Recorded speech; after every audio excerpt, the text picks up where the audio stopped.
Part 1.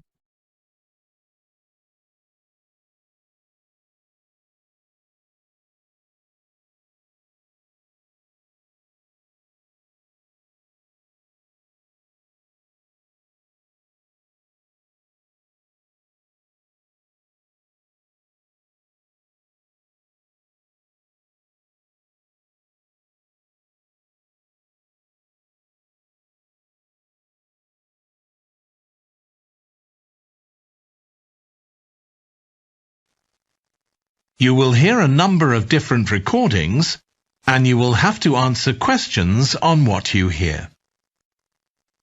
There will be time for you to read the instructions and questions, and you will have a chance to check your work. All the recordings will be played once only.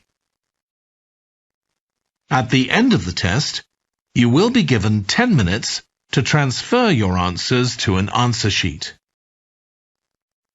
You will hear a woman phoning a hotel about holding a party there. First, you have some time to look at questions 1 to 7.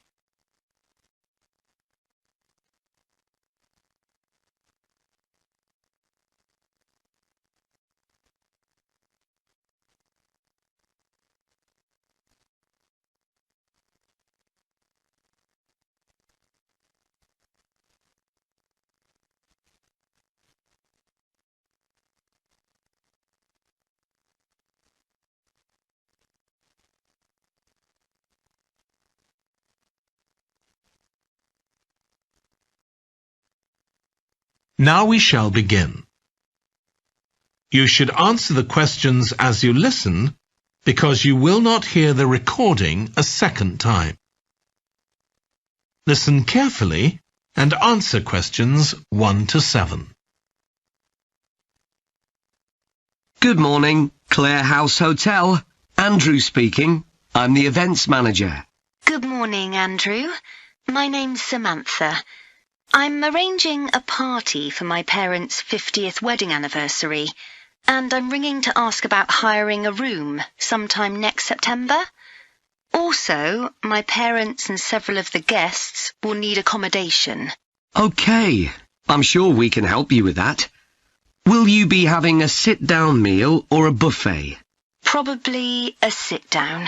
And do you know how many people there'll be? Around 80, I think. Well, we have 2 rooms that can hold that number. One is the Adelphi room. That can seat 85, or hold over 100 if people are standing for a buffet. Right.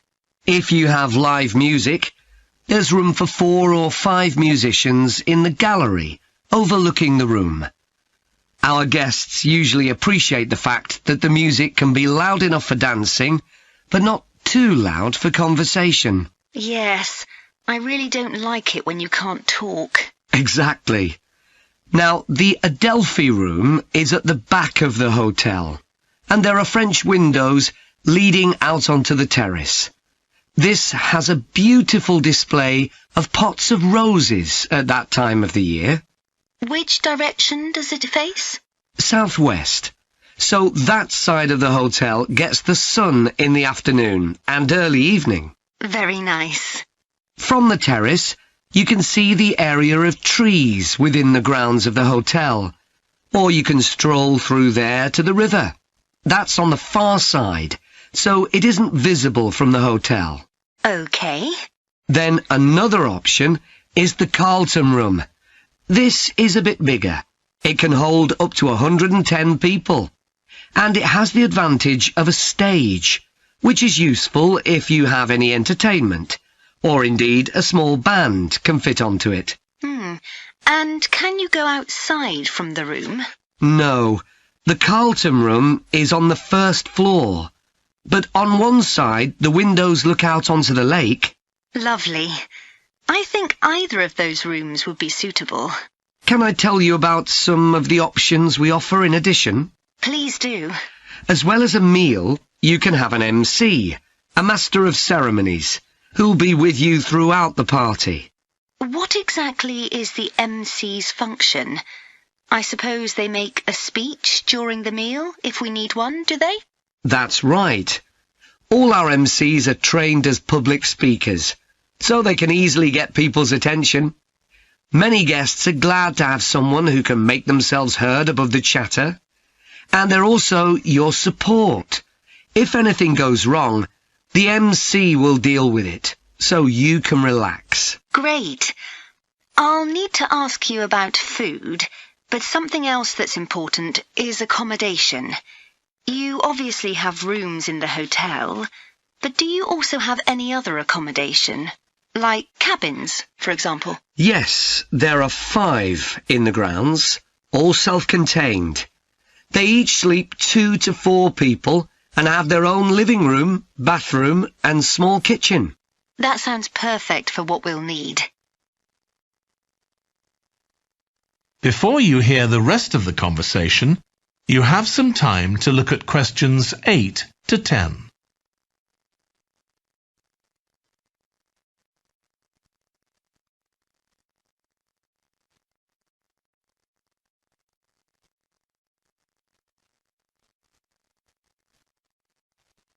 Now listen and answer questions 8 to 10.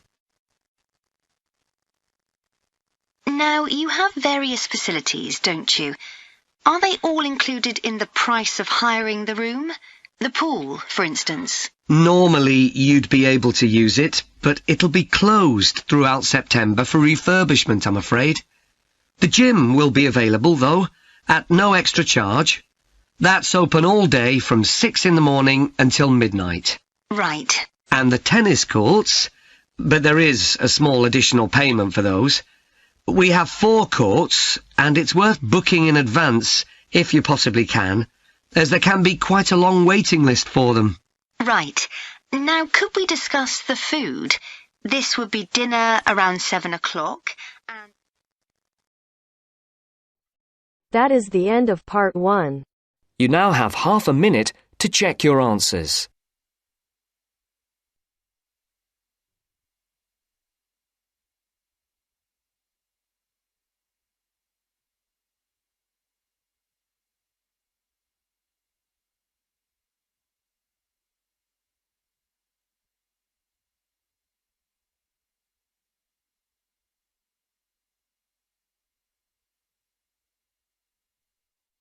Now turns to part 2.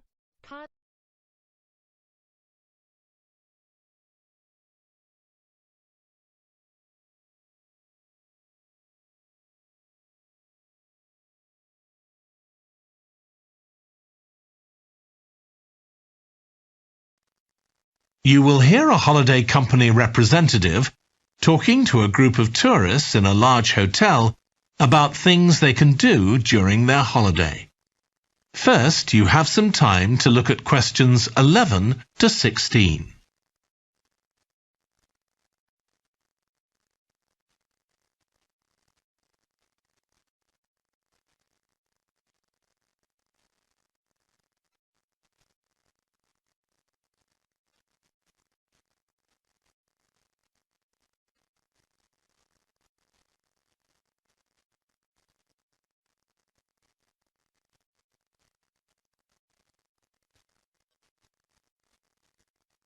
Now listen carefully and answer questions 11 to 16. Hello everyone, I'm Jake Stevens and I'm your rep here at the hotel. I'm sure you'll all have a great time here. So, let me tell you a bit about what's on offer. I'll start by telling you about some of the excursions that are available for guests. One thing you have to do while you're here is go dolphin watching.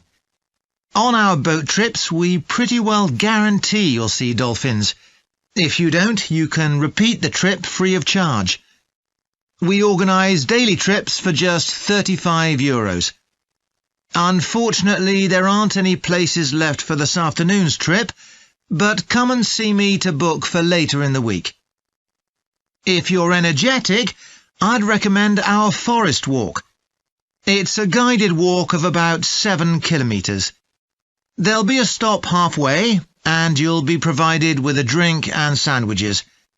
There's some fairly steep climbs up the hills, so you need to be reasonably fit for this one, with good shoes. Oh, and bring a waterproof in case it rains. It's just €25, all-inclusive, and it's every Wednesday. Then on Thursdays, we organise a cycle trip, which will give you all the fun of biking without the effort. We'll take you and your bike up to the top of Mount Lana and leave you to bike back. It's a 700-metre drop in just 20 kilometres, so this isn't really for inexperienced cyclists, as you'll be going pretty fast. And if it's a clear day, you'll have fantastic views. On our local craft tour, you can find out about the traditional activities in the island. And the best thing about this trip is that it's completely free. You'll be taken to a factory where jewellery is made, and also a ceramics centre. If you want, you can buy some of the products, but that's entirely up to you. The trip starts after lunch on Thursday, and you'll return by 6 p.m. If you're interested in astronomy, you may already know that the island's one of the best places in the world to observe the night sky. We can offer trips to the observatory on Friday for those who are interested. They cost €90 per person, and you'll be shown the huge telescopes and have a talk from an expert who will explain all about how they work. Afterwards, we'll head down to Sunset Beach, where you can have a dip in the ocean if you want, before we head off back to the hotel. Finally, there's horse riding. This is organised by the Equestrian Centre over near Playa Cortino, and it's a great experience if you're a keen horseback rider, or even if you've never been on a horse before. They take you down to the beach, and you can canter along the sand and through the waves. It costs €35, and it's available every day. Before you hear the rest of the talk, you have some time to look at questions 17 to 20.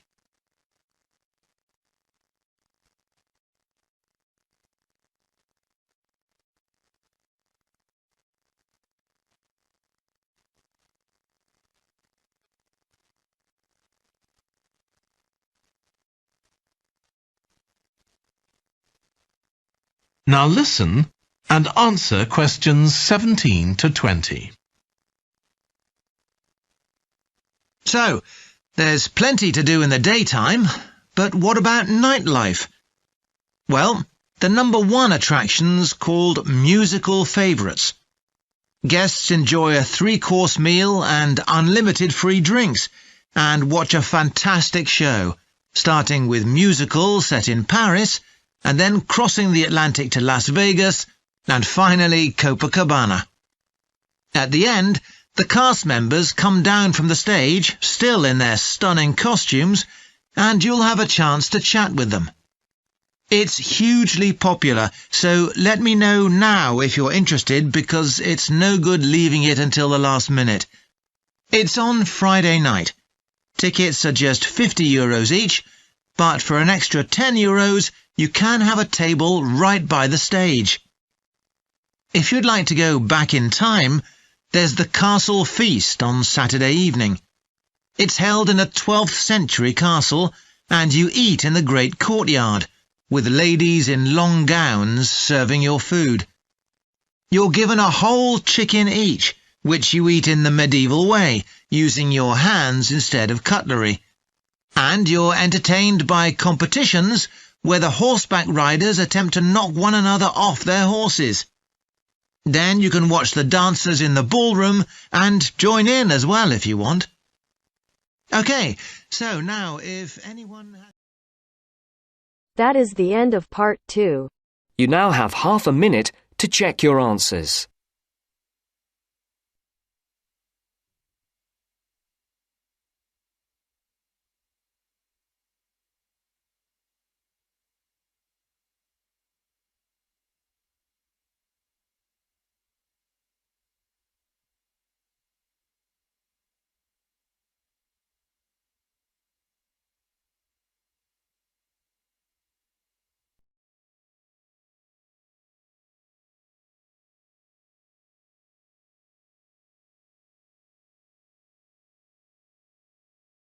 Now turns to Part 3. Part 3. You will hear Stephanie, who is thinking about taking a one-year course in children's literature, talking to Trevor, who is currently taking the course. First, you have some time to look at questions 21 to 25.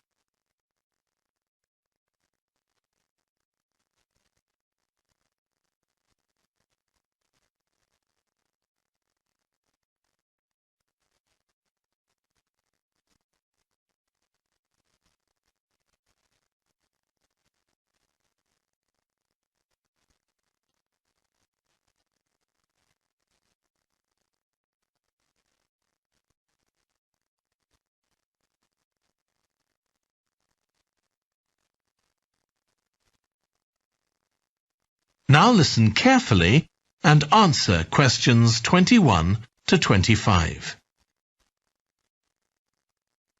Hello, Trevor. Hello, Stephanie. You said you wanted to talk about the course I'm taking on literature for children. That's right. I'm thinking of doing it next year, but I'd like to find out more about it first. OK, well, as you probably know, it's a one-year course. It's divided into 6 modules, and you have to take all of them. One of the most interesting ones, for me at least, was about the purpose of children's literature. You mean whether it should just entertain children or should be educational as well? Right, and whether the teaching should be factual, giving them information about the world, or ethical, teaching them values. What's fascinating is that the writer isn't necessarily conscious of the message they're conveying. For instance, a story might show a child who has a problem as a result of not doing what an adult has told them to do, implying that children should always obey adults. Oh, I see what you mean. That module made me realise how important stories are. They can have a significant effect on children as they grow up. Actually, it inspired me to have a go at it myself, just for my own interest. I know I can't compete with the really popular stories, like the Harry Potter books. They're very good. And even young kids like my 7-year-old niece love reading them. I'm very interested in illustrations in stories. Is that covered in the course? Yes, there's a module on pictures and how they're sometimes central to the story. That's good. I remember some frightening ones I saw as a child, and I can still see them vividly in my mind years later. Pictures can be so powerful, just as powerful as words.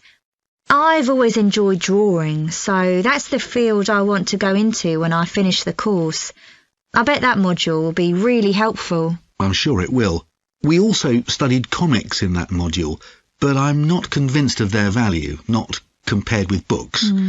One of the great things about words is that you use your imagination, but with a comic you don't have to.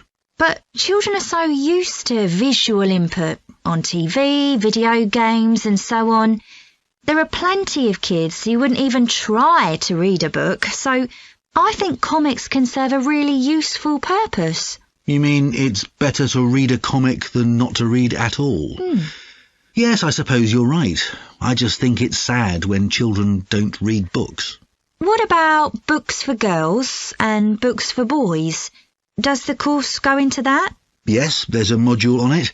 For years, lots of stories, in English at least, assumed that boys went out and did adventurous things, and girls stayed at home and played with dolls. I was amazed how many books were targeted at just one sex or the other. Of course, this reflects society as it is when the books are written. That's true. So it sounds as though you think it's a good course. Definitely. Before you hear the rest of the discussion, you have some time to look at questions 26 to 30.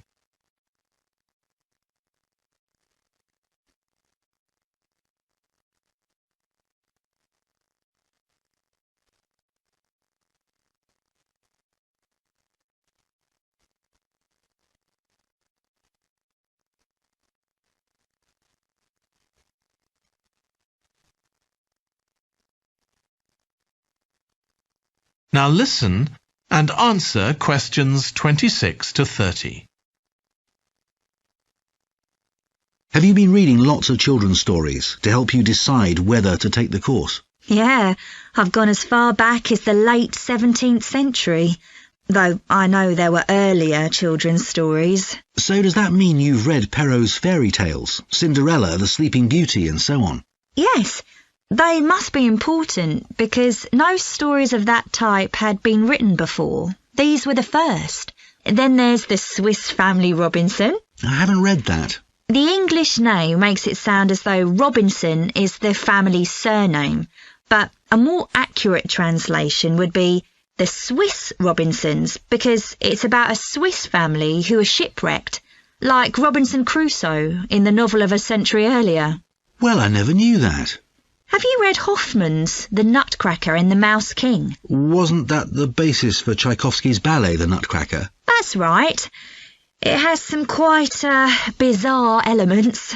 I hope you've read Oscar Wilde's The Happy Prince. It's probably my favourite children's story of all time. Oh, mine too. And it's so surprising because Wilde is best known for his plays, and most of them are very witty, but The Happy Prince is really moving. I struggled with Tolkien's The Lord of the Rings. 3 long books, and I gave up after 1. It's extremely popular, though. Yeah, but whereas something like The Happy Prince just carried me along with it, The Lord of the Rings took more effort than I was prepared to give it. I didn't find that. I love it. Another one I've read is Warhorse. Oh, yes, it's about the First World War, isn't it? Hardly what you'd expect for a children's story. Exactly, but it's been very successful. Have you read any...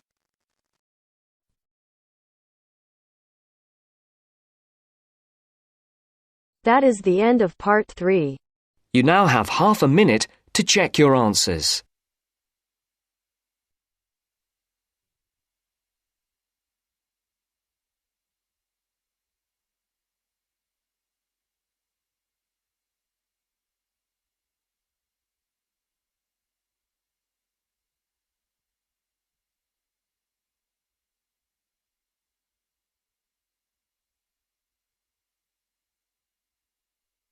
Now turns to part 4.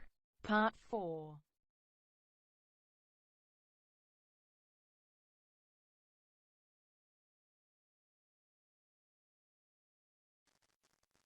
You will hear part of a lecture about a branch of archaeology called marine archaeology. First, you have some time to look at questions 31 to 40.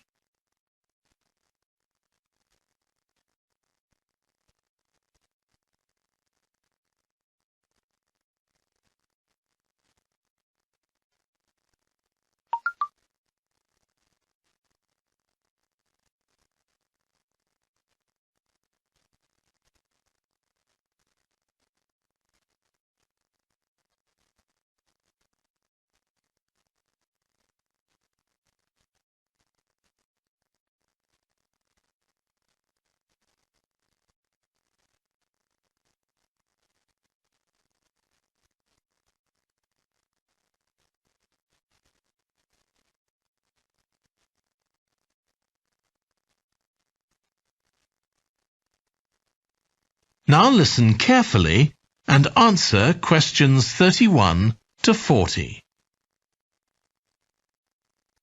In today's class, I'm going to talk about marine archaeology, the branch of archaeology focusing on human interaction with the sea, lakes and rivers. It's the study of ships, cargoes, shipping facilities and other physical remains. I'll give you an example, then go on to show how this type of research is being transformed by the use of the latest technology.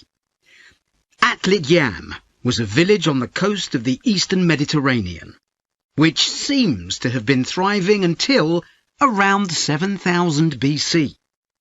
The residents kept cattle, caught fish, and stored grain. They had wells for fresh water. Many of their houses were built around a courtyard, and were constructed of stone. The village contained an impressive monument, 7 half-ton stones standing in a semicircle around a spring that might have been used for ceremonial purposes. Atlit Yam may have been destroyed swiftly by a tsunami, or climate change may have caused glaciers to melt and sea levels to rise, flooding the village gradually. Whatever the cause, it now lies 10 metres below the surface of the Mediterranean, buried under sand at the bottom of the sea. It's been described as the largest and best preserved prehistoric settlement ever found on the seabed. For marine archaeologists, Atlit Yam is a treasure trove. Research on the buildings, tools, and the human remains has revealed how the bustling village once functioned, and even what diseases some of its residents suffered from. But of course, this is only one small village, one window into a lost world. For a fuller picture, researchers need more sunken settlements, but the hard part is finding them. Underwater research used to require divers to find shipwrecks or artifacts, but in the second half of the 20th century, various types of underwater vehicles were developed, some controlled from a ship on the surface, and some of them autonomous, which means they don't need to be operated by a person. Autonomous underwater vehicles, or AUVs, are used in the oil industry, for instance, to create maps of the seabed before rigs and pipelines are installed. To navigate, they use sensors such as compasses and sonar. Until relatively recently, they were very expensive and so heavy that they had to be launched from a large vessel with a winch.